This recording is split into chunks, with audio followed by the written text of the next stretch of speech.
Hi, everybody. Happy holidays and Merry Christmas from the US. What do a engineer, a silversmith, and a publisher have in common? Well, they all work in training and learning and development. Here are their origin stories. And let's sort of wind back. But Sure. a lot of people get into this industry because they say they fell into it. Now, for me, it was different. I actually designed myself into this place. I chose to be the trainer. So let me tell you how I got there. I left school and I served an apprenticeship and I became a master silversmith. And after that, I became my own master, where I had my own apprentices. So I was teaching other people how to be silversmiths.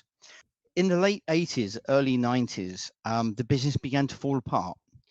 Found myself unemployed, found myself with no job, found myself unable to buy groceries each week, and realized I had to do something about earning some money. And as luck had it, phone went. A friend in Malaysia who had been in a similar position to me in the world of manufacturing. And the world of manufacturing for me was a very high-tech silversmithing. We had electrolysis running. We had data acquisition by radio. I was a radio ham. I'd built my own computers in the early 80s, and I'd put this whole lot together. And a friend said to me, there's a company I doing some work with in Malaysia, just north of Kuala Lumpur. They're a pewter manufacturer. They want to do what you were doing in the manufacturing world in London. Would you be willing to come and build it for them? And after some conversation with Datuk Young, Lord Young, I went to Malaysia, scoped it out, and went back there eventually for 3 months. And we built a factory, or part of a factory, on probably the size of a football pitch. And had all the equipment built, put in, looked fantastic, worked. And then the final piece was to train 420 young guys and girls to actually use the plant. And I realized that I got more enjoyment out of watching the light bulbs turn on in these kids when they actually got what I was teaching them to do than I did in doing the job and getting my hands dirty. So I came home and I said to my wife, I've made a decision. I'm going to open a training company. So yes, I chose to do it.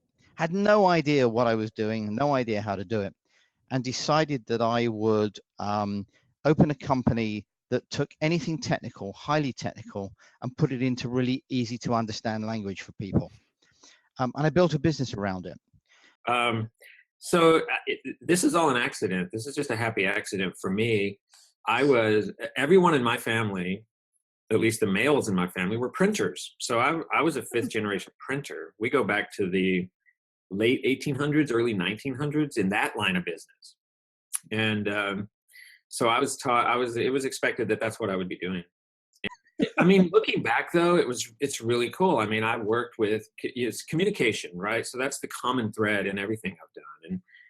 And printing was quite interesting because it was very tactile, and I did handset type and used a letterpress, and so it was old school. And looking back, it's like, oh, that was, now it's looked at as kind of an art. We just did it for a living, and it was like hard work. And then moved into, the computer revolution happened, and then moved into communication via computer, and went into textbook publishing and designed textbooks. And progression of that was to design interactive multimedia supplements for the textbooks, which kind of leaned me more towards the ed tech market, if you will, which it definitely wasn't called that back in the day. Yeah. And I remember my boss coming to me. I was telling my boss, we need to get the internet on everyone's desk. And I remember him asking me for a justification, to come up with a justification for the internet. And so do you still have that? It's like, okay, let me put that together. Cost justification for buying Netscape Navigator. And so anyway, I saw kind of, what was happening, and we were doing these text designs, and our whole group, we were kind of the advanced digital publishing group. We got laid off, right? And they were like, we're going to move all this overseas and all of that. So that was that inflection point where I'm like, okay, I like the development part, the quote training part, if you will, the multimedia, moving kind of education to the computer, if you will. And so then that's how I got into training. I just went back to I got involved in a little startup of 5 or 6 folks who were working for some of the tech companies in the Valley, building training, and that's how it happened. So it was not, there was no plan, right? It just kind of happened. So Where should I start? So basically, like a lot of people of your and my generation, and I say that on purpose because I think anybody who's over 35 or 40 has fell backwards into training in L&D.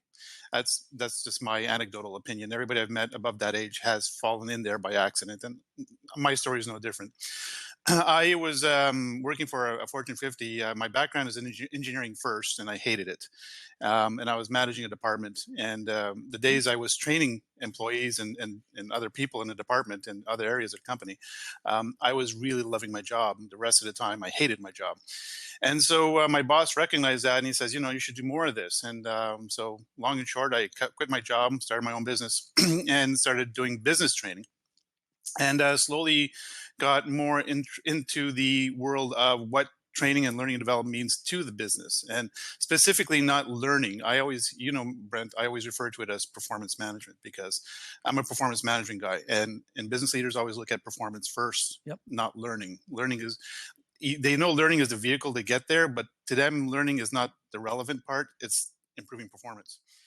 And those were great. What's your origin story? I hope you'll come tell us. Join us at tldc.us on one of our daily TLD casts, 4 p.m. UK time. Check it out. It's a lot of fun. Happy holidays, everybody, and we'll see you in the new year.